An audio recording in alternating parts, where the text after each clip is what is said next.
Hello students, आज हम पढ़ेंगे स्टोइकियोमेट्री। क्या होती है स्टोइकियोमेट्री? जैसे हम कोई भी रिएक्शन कराते हैं, ठीक है, तो रिएक्शन में दो रिएक्टेंट्स आपस में रिएक्ट करते हैं। जैसे ए और बी मिलकर आपस में क्या बना रहे हैं, सपोज करो सी बना रहे हैं। तो ए का हमने कितना अमाउंट लिया, माने या 2 मॉलिक्यूल्स ए के लिए, 3 मॉलिक्यूल्स बी के लिए और हमें 2 मॉलिक्यूल सी के मिल रहे हैं।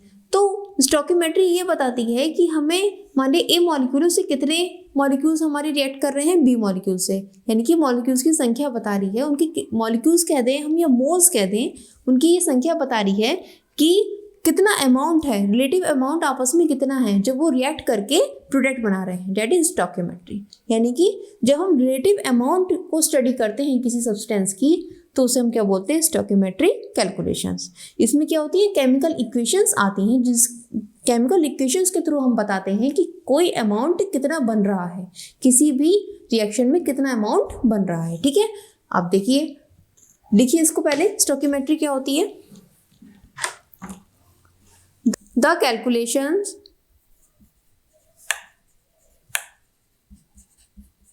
of relative amounts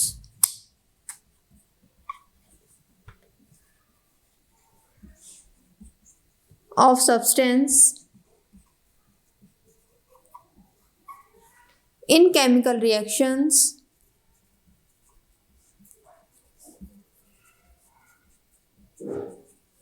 is called stoichiometry। अब एक एग्जाम्पल से समझते हैं इसको। इससे पहले हम ये जानेंगे कितने टाइप की रिएक्शंस होती हैं। जैसे there are 3 types.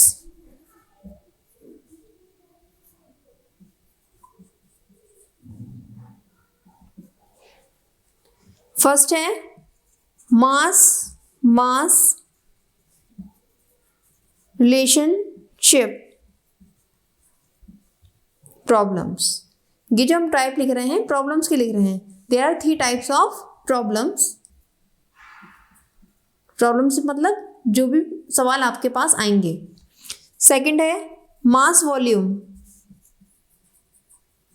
Relationship problems, and third है वॉल्यूम रिलेशनशिप प्रॉब्लम्स। ठीक, इससे रिलेटेड हम पढ़ेंगे। तो हम सबसे पहले लेके चलते हैं mass relationship problem.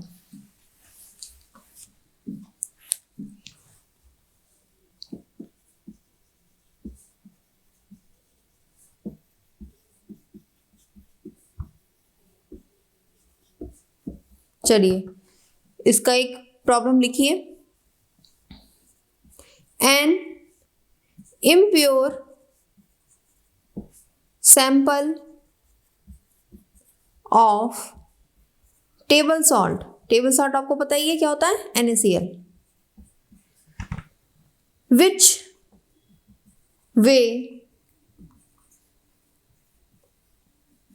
6.5 gram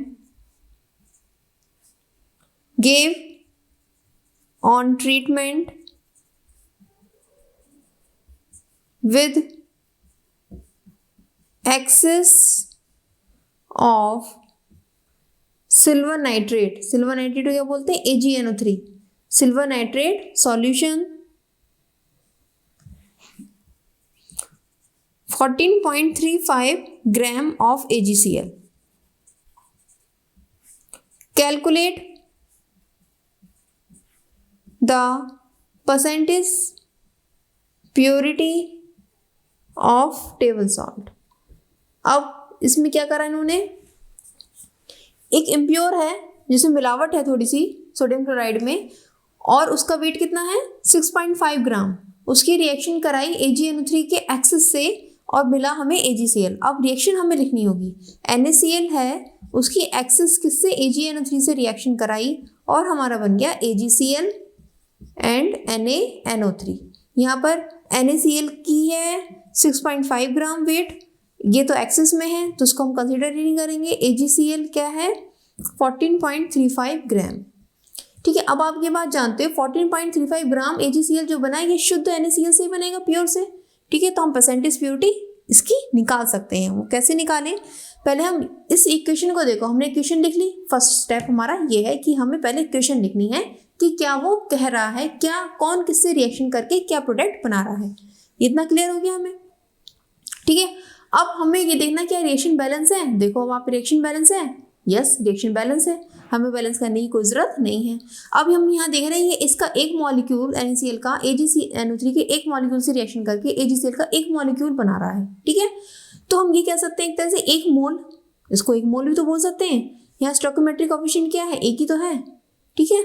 date is called stoichiometric coefficient, जो उसके आगे लिखे होते हैं सो कोएफिशिएंट बोलते हैं, ठीक। ये एक ही तो है, जो कुछ नहीं लिखा है इट मीन्स एक है, यानी कि क्या है ये एक मोल है। तो हमारा ये एक मोल रिएक्शन करके क्या बनाता है, एक मोल AgCl बनाता है। बस प्रॉब्लम सॉल्व हो गई हमारी। एक मोल में कितना वेट होता है बताओ। अब चूंकि देखो यहाँ पर जो एक बात ये समझ लो आप, जो कि मास कंडीशन क्या क्या होती है, मास मास रिलेशनशिप में भी आपको या तो वेट दिया होगा ग्राम में या मोल दिए होंगे, दो ही कंडीशन होती हैं। जब मोल दिए हैं तो मोल की टर्म्स में सॉल्व करेंगे, जब वेट दिया है तो वेट की टर्म्स में सॉल्व करेंगे। अब यहाँ पर वेट दे रखा है तो हम ये देखते हैं एक मोल में कितना वेट होता है। बताओ भाई एक मोल में कितना वेट होता है। एक मोल का वेट निकालने के लिए कंफ्यूज अगर आप हो जाओ तो देखो एक मोल इज इक्वल टू कितना होता है। मोल का क्या फॉर्मूला है, mole is equal to weight upon molecular weight. अगर मॉलिक्यूल है तो यहाँ तो NaCl का एक मॉलिक्यूल है, एक मोल के लिए वेट कितना होगा ये हमें निकालना। मॉलिक्यूलर वेट कितना है 58.5, आप जोड़ो उसको। सोडियम का 23, क्लोरीन का 35.5, ऐड करा कितना आ गया 58.5 आ गया। तो वेट कितना आ गया हमारा 58.5 आ गया, इससे गुणा हुई 1 से, तो ठीक है। तो ये हमारी वैल्यू आ गई है। तो इसका मतलब क्या है, एक मोल में कितना वेट होता है इसका 58.5, यानी कि 58.5 ग्राम कितना AgCl दे रहा है, एक मोल। अब एक मोल AgCl का वेट निकाल लो आप। Ag का वेट कितना होता है 108 और Cl का वेट 35.5, हमने जोड़ दिया कितना आ गया 143.5 आ गया, ठीक है। तो यहाँ पर हमें क्या पता चला 58.5 ग्राम NaCl हमें 143.5 ग्राम AgCl दे रहा है। इतना बात क्लियर हो गई है, ठीक है। अब हम आगे लेते हैं, because 143.5 gram AgCl obtained from, कैसे निकालेंगे हम इसको, जब हमें इतने ग्राम AgCl कितने ग्राम NaCl से मिल रहा है, इतने ग्राम NaCl से, तो हमें इतने ग्राम AgCl कितने ग्राम NaCl से मिलेगा, वेरी सिंपल, ठीक है। टेन फ्रॉम 58.5 ग्राम NaCl, इसलिए 1 ग्राम, जैसे छोटी क्लास में बच्चे उत्तर निकालते थे ना, 1 पे 5 पेंसिल की कीमत कितनी है 50 रुपये, तो एक पेंसिल की 50/5, इसलिए 4 पेंसिल की 50/5 जोड़ना 4, बिल्कुल वही करना है आपको यहाँ पे छोटे बच्चों की तरह, ठीक है। ये एक के लिए आ गया, इसलिए अब कितने पे निकालना है हमको, इतने पे निकालना है 14.35 ग्राम, ये कितने से मिलेगा, ठीक है। हमने क्या करा 58.5 अपॉन 143.5 इंटू 14.35, ठीक है। निकाल लो इसको आप, कितना आ गया, ये इसको कट करा आप 0.1 आ गया, 5.85 ग्राम आ गया, बस। अब यहाँ पे आप निकाल लो परसेंटेज प्योरिटी, परसेंटेज प्योरिटी कितनी आ जाएगी, कितना प्योर है वो ऊपर लिख लिया हमने, कितना अनप्योर, कितना टोटल है, टोटल हमारा 6.5 दे रखा है ना, इंटू 100 कर दो, ठीक है। ये वैल्यू लगभग आपकी आएगी 90%, कैलकुलेट कर लो आप चाहे, ठीक है।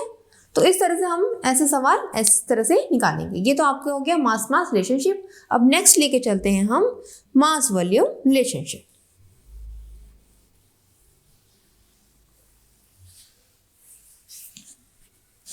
चलिए लिख लीजिए मास वॉल्यूम रिलेशनशिप, इसका क्वेश्चन लिखते हैं।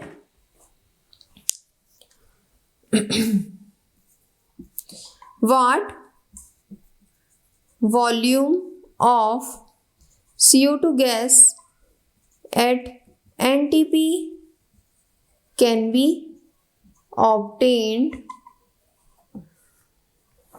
from 2 kg of calcium carbonate. बताओ भाई 2 किलो कैल्शियम कार्बोनेट से कितना वॉल्यूम CO2 का बनेगा एट NTP। तो सबसे पहले हमने क्या पता है, क्या लिखेंगे, रिएक्शन। कैल्शियम कार्बोनेट से हमें CO2 कब मिलेगी, जब हम उसे हीट करेंगे। ये अंडरस्टूड होना चाहिए, थोड़ी समझ होनी चाहिए, ठीक है। तो उसके बेस पे हम निकलेंगे। वो समझ कहाँ से आएगी, जैसे जैसे आप केमिस्ट्री पढ़ते जाओगे, रिएक्शंस पढ़ोगे आगे चल के, तो आपको ये समझ हो जाएगी कोई भी रिएक्शन किस तरह की है। जो भी रिएक्शंस दी होगी वो मोस्टली आपके सिलेबस से रिलेटेड ही दी होगी, ठीक है। थोड़ा एडवांस में जाके थोड़ी कुछ रिएक्शंस ऐसी आती हैं, थोड़ी टिपिकल सी भी होती हैं, लेकिन इतनी टिपिकल नहीं होती हैं। आप थोड़ा सा समझोगे, उसको ध्यान दोगे तो आप कर लोगे, ठीक है। चलिए, अब ये रिएक्शन आप देखो, ये बैलेंस है, ठीक है भाई, बैलेंस दिख रही है। एक कैल्शियम एक कैल्शियम, एक C ऑक्सीजन यहाँ पे 3 है, यहाँ भी 3 है, ठीक है भाई। तो यानी कि 1 मोल CaCO3 कितना दे रहा है हमें, 1 मोल CO2 दे रहा है। बात क्लियर है। मास वॉल्यूम रिलेशनशिप आप देख रहे हो, यहाँ आपको मास दे रखा है कैल्शियम कार्बोनेट का और वॉल्यूम पूछा CO2 का, इसलिए इसका नाम पड़ा है मास वॉल्यूम रिलेशनशिप। यहाँ मास कितना दिया है, 2 किलोग्राम, लेकिन हम इस रिएक्शन के अनुसार देखें तो कितना वेट है इसका, कैल्शियम का 40, कार्बन का 12, 16 3 48, 100 ग्राम हो गया। यानी कि 100 ग्राम CaCO3 से हमें कितना मिल रहा है, 22.4 लीटर मिल रहा है CO2, ठीक है। ठीक, अब हम यही लगाएंगे, because 100 gram CaCO3 gives 22.4 litre CO2, इसलिए 1 ग्राम CaCO3 कितना देगा अपॉन 100। इसलिए 2 किलो को हम ग्राम में निकले तो ये आ जाएगा ग्राम में, 1000 से मल्टीप्लाई करेंगे, ठीक है। इसको आप इसको मल्टीप्लाई कर दो, बस इजीली सॉल्व हो जाएगा। फटाफट इसको सॉल्व किया हमने, कितना आ गया, इतनी लीटर आ गया। 2 मट 2 मट 2 से भी तो गुणा हुई है, हाँ।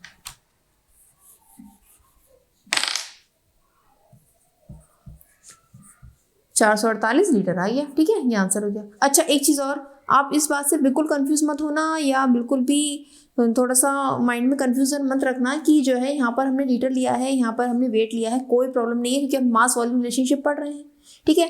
हम वॉल्यूम, ये देखो यहाँ वॉल्यूम आया, ये मास नीचे आ गया, ऊपर भी मास आ गया, मास से मास कट हो गया तो वॉल्यूम अपने आप आ जाएगा, ठीक है। अपॉन में आ गया ना दोनों मास, यहाँ भी देखो ये मास अपॉन में आ गया, ये वाला मास भी अपॉन में आ गया, मास से मास कट हो गया, हमने वॉल्यूम से गुणा कर दी। मास और रिलेशनशिप हम पढ़ी रहे, कोई दिक्कत नहीं, ठीक है। मास और वॉल्यूम में आपस में होकर हम निकालें, क्योंकि मोस्टली आपने देखा सवाल ऐसे होते हैं, यहाँ भी एक ही यूनिट होती है, यहाँ भी एक यूनिट होती है, यहाँ पर यूनिट चेंज हो रही है, तो कोई ऐसी प्रॉब्लम नहीं है, ठीक है, निकल जाएगा answer.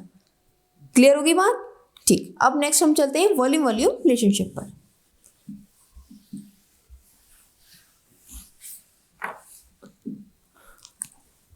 Volume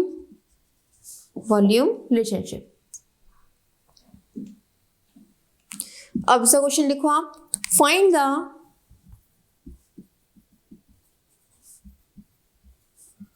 volume of oxygen required and sulphur trioxide को ऐसे भी लिख सकते हैं, formed by the oxidation of 0.01 mole of SO2 molecule। क्या बताया अब इन्होंने ये कहा है कि ऑक्सीजन का वॉल्यूम निकालना है, SO3 बन रही है और SO2 का ऑक्सीडेशन हो रहा है। SO2 का ऑक्सीडेशन ऑक्सीजन ही तो करेगा और SO3 बन गई। भाई देखो पहले रिएक्शन बैलेंस है या नहीं है, नहीं है। यहाँ पर 3 है, यहाँ पे 4 है, तो भाई आधा कर दो, कितने हो गए, ये आधा करने से यहाँ 1 हो गया, 1 और 2 3 और 3। क्लियर होगी बात, ठीक है। अब देखो यहाँ पे हमारा स्टोइकियोमेट्री यहाँ 1 है, यहाँ 1 मोल है, यहाँ पे कितना आधा यानी कि 0.5 मोल है, और यहाँ पे कितना है 1 मोल है, ठीक है। यानी 1 मोल SO2 0.5 मोल O2 से कंबाइंड कर रहा है, तो हम निकाल सकते हैं मोल, कोई दिक्कत है नहीं भाई कोई दिक्कत नहीं है। पहले हम मोल निकाल लेते हैं, क्योंकि 1 मोल SO2 combines with 0.5 mole O2, इसलिए कितना कहा है 0.01 मोल SO2 कितने से कंबाइन करेगा, 0.5 की हम 0.01 से गुणा करा देंगे भाई, 0.005 मोल। तो क्या हम वॉल्यूम नहीं निकाल सकते हैं, क्यों नहीं निकाल सकते भाई, वॉल्यूम ऑफ O2 रिक्वायर्ड कितना हो गया 0.005 इंटू 1 मोल में कितना वॉल्यूम होता है 22,400 ml होता है, तो इतने मोल में कितना होगा, गुणा कर दो भाई।